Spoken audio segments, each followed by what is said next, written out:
All right, I guess a couple opening statements. Just a good practice today. A ton of energy. Normally, this first practice back after spring break normally is one of the worst practices you have. Like if you go back and kind of analyze all the spring balls that I've been through. But like there was some pretty good energy out there. We kind of changed the structure of today's practice and really just did like a live kind of a controlled scrimmage, really half of the practice, just to kind of get them back in the swing of what they went through before spring break. I know there's a lot of kids that go home for the weekend. Some kids don't do as much. Some people work extremely hard over the break. It's up to their choice. It's their time to get away from the game a little bit. But overall, we just kind of set the tone on Monday about let's get this thing back going in the direction that we had right before spring break. And these kids approached it well. It's a really chippy practice. I think they're kind of anxious to get out there. There's a lot of fights out there today, which man, there was one that there was like 4 fights going on at one time, and we couldn't break them all up at one time. But that's kind of what we've been challenging our kids to do. Like it's this kind of mentality where you got to push each other, and you can't hold back. There's no pacing through this game. You gotta put everything. You got to push through it all in. And these guys have a really good look in their eye, and the approach is great. So once we kind of got this kind of going today and got it all out of them, the spring break and kind of getting the conditioning back. Thursday we'll kind of compartmentalize our practices and structure it out where we'll do emphasis in run game and red zone and blitz pickup and all that stuff. So good to be back. Still got 9 more practices to go. A lot looking forward, and really curious to see where this depth chart ends up going. But today we got Gamble and Sione in London. So Coach Gamble's going today, so he got some linebackers going, and Coach Gamble brings a ton of experience. He's a high school coach's son, and his brother's a high school coach here in the state of Texas, and Gamble brings a great amount of experience to our program, and has already had a great impact for these kids in his time here. And you got Sione coming in right now, who has probably been our biggest surprise from last year. I don't know if you guys remember after the South Alabama game. We had a lot of ups and downs, at the beginning of the year with injuries, COVID, and a lot of other things, and had a time over the bye week to kind of reassess, and that's where you really saw Sione take leadership of this team, and he ended up being the Sun Belt Defensive Player of the Week that week, and he's actually kind of had this leadership role all the way through, and he's played a lot of football. Like I always joke, he's been around for like 10 years, I feel like, but playing football. But he brings a lot of maturity, and he's kind of the anchor, the backbone of this defense right now. And really pleased with where he's at, and he's really stepped into a leadership role and a vocal leadership role. And you also got London Harrison, who's been around here for a long time, and London has been our pass rush, our rush in the boundary. But like he's a selfless guy, and he wants to kind of learn a lot of different positions. So he's playing our will linebacker position, rush. He's doing all the special teams, so he's kind of like the Swiss Army knife of our defense right now, because you can put him in anything in that like second interior of the defense. So you guys will enjoy talking to them today, and I think over the course of these next 9 practices, you'll get to meet a lot more of the team that we got. So open up for questions from there. With Sione, he was there for the senior day presentation and then opted to come back. Mm-hmm. And play this year with his eligibility. What conversation did you have with him about that? Were you really trying to get him to be back, be that leader that you just illustrated he was? Yeah, I think Sione, he just kind of took that leadership role over. He played at Allen High School.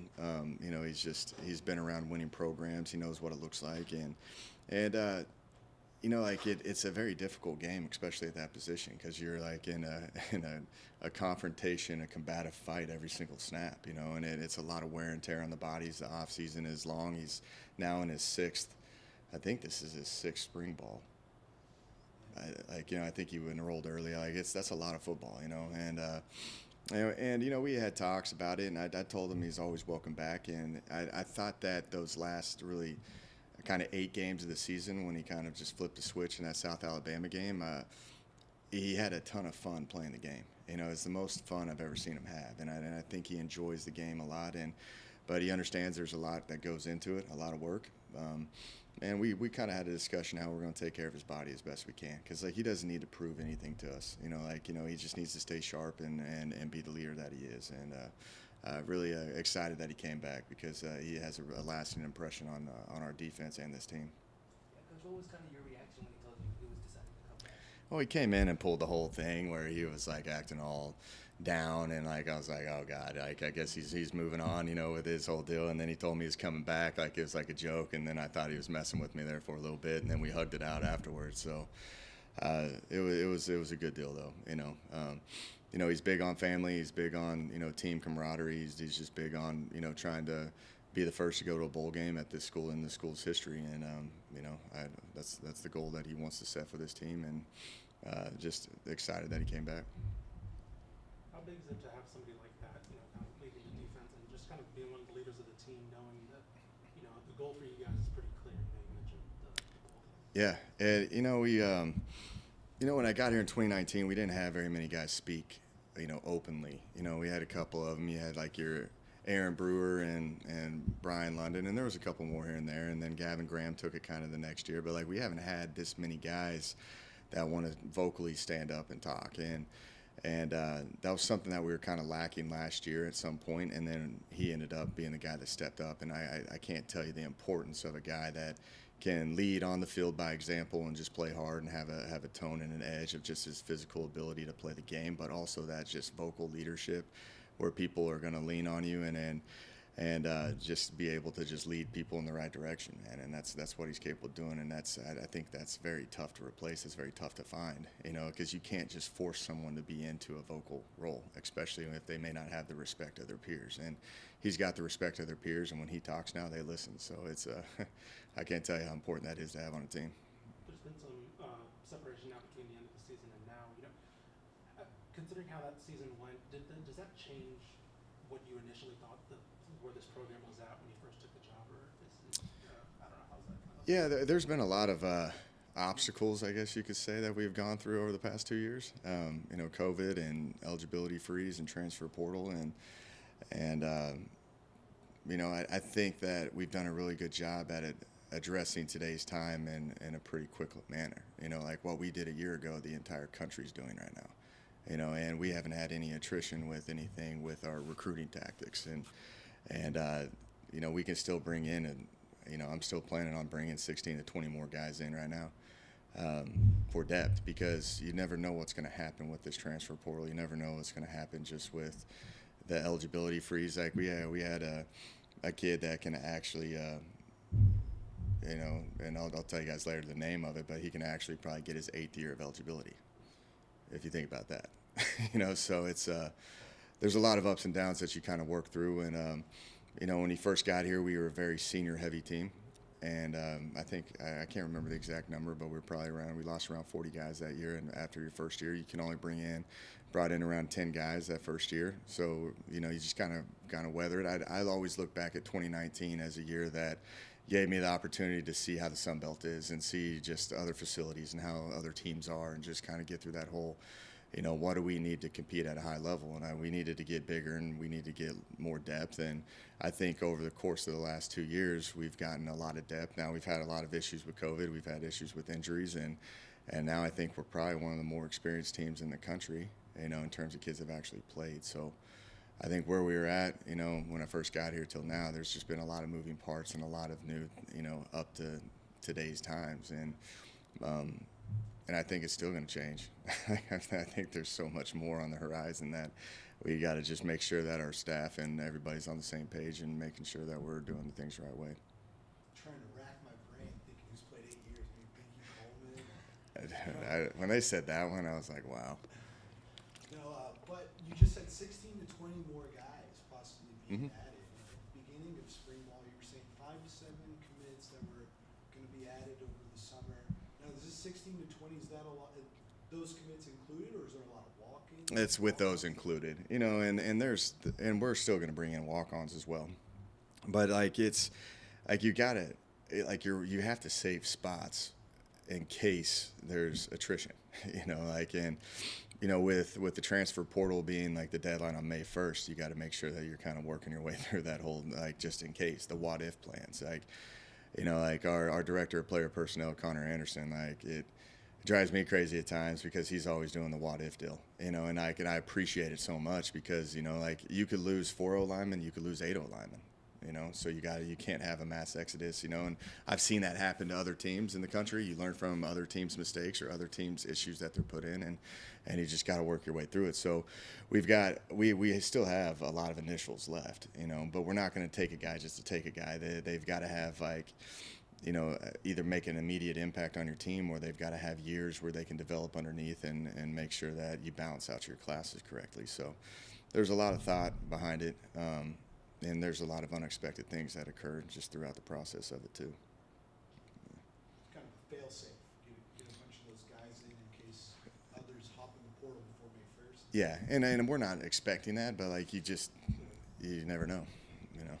But I like where we're at with our roster management right now, and and we're going to just keep adding guys in and making sure that it's the right fit. Are a lot of those going to be transfers, the 16 to 20, or is a lot? No, there'll be some high school. It'll be a mix. Okay. There will be. Yeah. Coach, you mentioned this is usually one of the worst practices of the year. What do you feel like was different this time around that helped you have a better practice? I think the approach that they had, we challenged them on Monday, just to talk about, how this practice normally goes. And the thing I love about them all is when you're in this meeting room, they're attentive, they're leaning up in their seats. They're not just, they're excited to be here and they want to be better. And it's just always like, you'll be surprised how many, concepts people forget when you go through a spring break.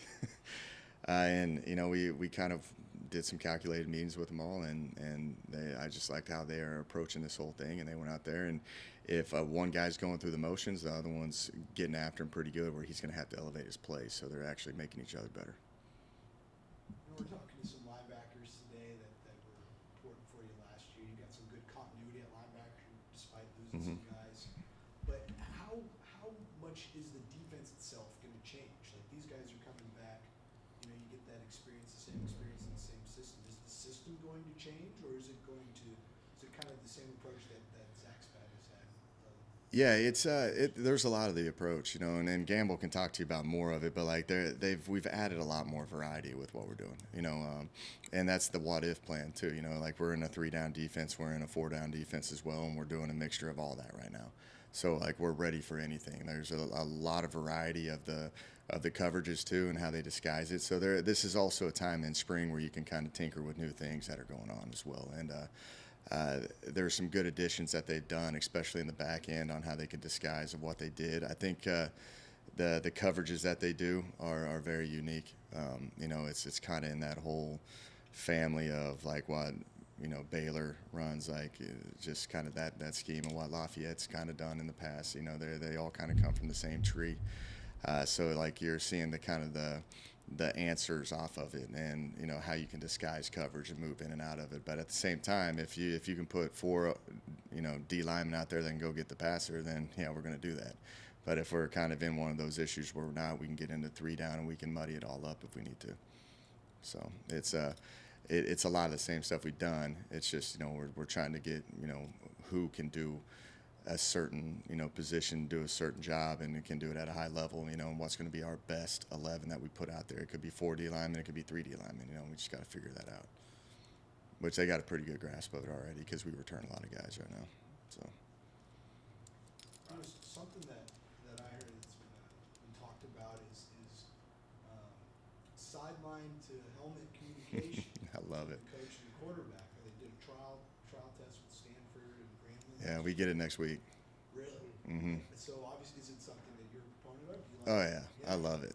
Yeah, I don't know if the QBs like it very much, but I think that's where the game is. The college football is all about signal stealing and stuff, which I've never stole signals before. I'm always been a guy that just teaches the quarterback to adapt to where it's at, and that's how the spread system has always been. But, I've been a part of teams that's what they base everything off of, and I think that if you just have this communication to the quarterback, that eliminates that, and you just play football now. It just eliminates all the signal stealing and things of that nature. But I like the whole thing. I've talked to a lot of my NFL buddies about it too, on when they regulate it, when they cut it off, how much communication can you have with it. But if you're an up-tempo offense, like I could literally talk to him about any, like if you line up quick, I can almost tell him exactly where to go with the ball if I need to, you know, which that could always help a kid, because like I'm telling you, quarterback play, when you're out there and like your things aren't going your way, it's a very dark and lonely spot out there, you know, and it would really help to have like at least someone in your ear to help you through that.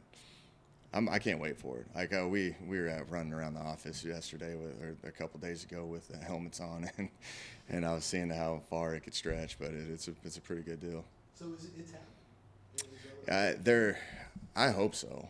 You know, they're allowing us to kind of mess with it and get our thoughts on it when I've already said yes for the whole thing. But